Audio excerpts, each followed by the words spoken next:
Hi friends, welcome to A to Z Learning channel.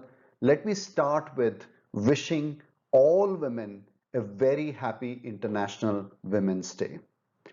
Being women, I believe, is in itself is a superpower. Therefore, my best wishes to all the superheroes in my life that please enjoy, celebrate your day today. Happy Women's Day. So on this occasion of International Women's Day, I thought, how can we celebrate as a investing community, as a investor? And I was reading somewhere a detailed kind of article where they called out some of the highlights that women as an investor do much better than the men. And I thought on today, when we are celebrating International Women's Day, it will be a great opportunity for us to learn from women investors. So this video is all about what are those key learning that we could have from our fellow women investors. But just before I start my video, let me kind of set the kind of one thing very clear that the all the data that I'm referring to here in this video, the source of that data is the Economic Times weekly supplement called Wealth, and the data has come from this week's, so the week commencing 7th of March, Wealth supplement of the Economic Times. So the credit goes to them for carrying out a very detailed survey and research on this particular topic. So what are those kind of key learnings that we can have from women investor? So the information has come on your screen. So, but let's kind of go one by one.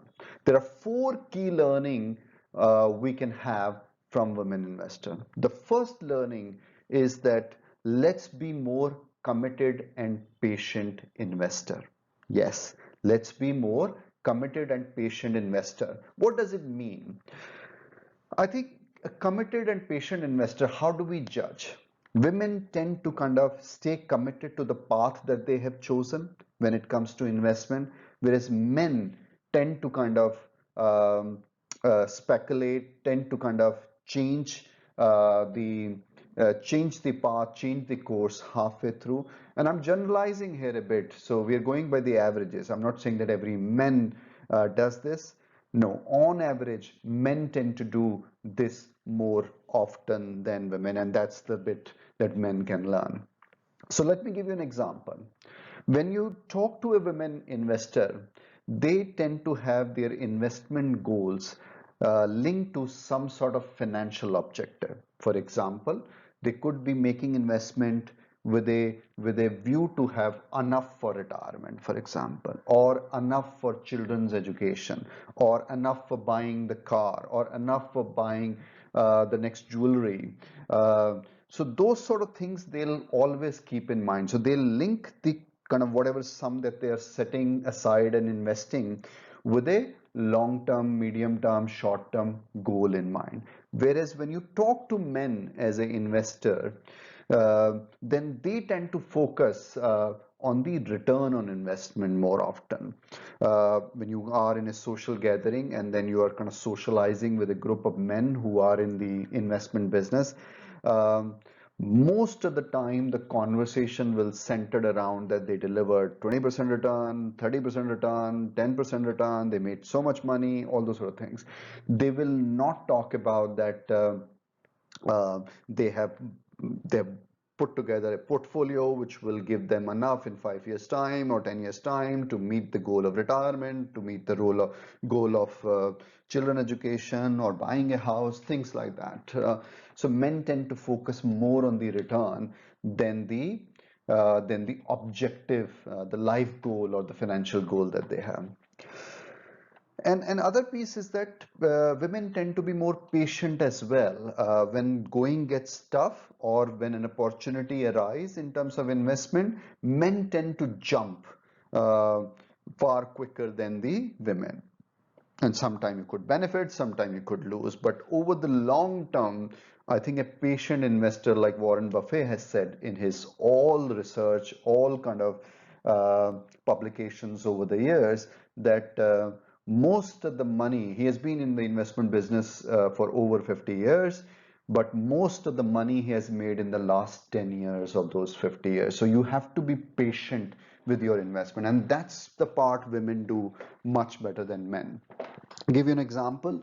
For example, when going gets tough and money is short, men tend to cancel their systematic investment plan, SIPs, or they'll skip couple of SIPs, whereas women tend to do that only as a last resort, whereas men tend to kind of jump to that conclusion far quicker. So the first key learning from women investor is let's be more committed and patient as an investor. Okay, I hope that's making sense. If you're liking the content that we are sharing with you in this video, please do not forget to press the like button, and a little bit of marketing. If you've not subscribed our channel A to Z Learning as yet, please take this opportunity to subscribe our channel too. Let's come back to the second learning one can have. The second learning I feel is women tend to be very good in terms of avoiding risk investment. Yes. Let's kind of support this. I think you would all agree that there's enough of data, and Zerodha founder has kind of made it so public that most of their customers who tend to be speculators, who tend to be traders, intraday traders or future and option traders, they struggle to make even a return that can beat the fixed deposit return offered by the bank over a period of 3 to 5 years. So that's the reality. So I think it's well established that most traders, speculators in stocks tend to lose money. And the good part, when you kind of look at the women and try to kind of read a pattern amongst the women investors, you will find that they are very low. They don't do speculative trading. When you look at the data for intraday traders or derivative traders, you will find that most of those people are actually men, not women. So that tends to kind of suggest that women somehow know to avoid risky investments. Let's kind of support this with another example. Again, we would agree that crypto investment has been a very speculative, highly volatile, and very risky investment. I know a lot of people have made money, a lot of people have lost money too, as well. And some people really believe in this as the next big thing in the investment space. But the reality is that most people so far have cut their fingers, have lost their money in the crypto investment. And no surprise, no prize for guessing that 85% of the people who are uh, active in crypto investment are men. I think that's another data point which will support that women somehow intuitively know what investment could be risky and therefore they tend to avoid it. And I think that's the other learning we have to have from women investors, that learn to avoid risky investments. Okay. Now let's move to the third key learning. Third key learning is that be the better borrower and repayers. When you look at the data, and there are two things to look at from a borrower and repayer perspective. Borrowing, first of all, is not a bad thing at all. There is a good borrowing, there is a bad borrowing. Good borrowing gives you the extra leverage which is important to make the right investment decisions and grow your wealth, and that's okay. But bad borrowing is something people should avoid. So the two ways I feel that the data support that the women are better borrowers than the men. First of all, let's look at the credit score. On average, women credit score is around 720, whereas men on average have 709. So credit score is a good indicator of what is the credit worthiness, what is the score of a person's ability to pay back the money that they are borrowing. So a high credit score means better credit management ability. And women, going by the data, tend to be better than men. The other piece which is very important is that when you look at the default rate, borrowing is one part, and then your ability to pay. Women tend to be more organized. If the next Monday something is due to be paid, they'll start to plan it this Monday. So at least a week in advance about how to. Whereas men tend to be the last minute.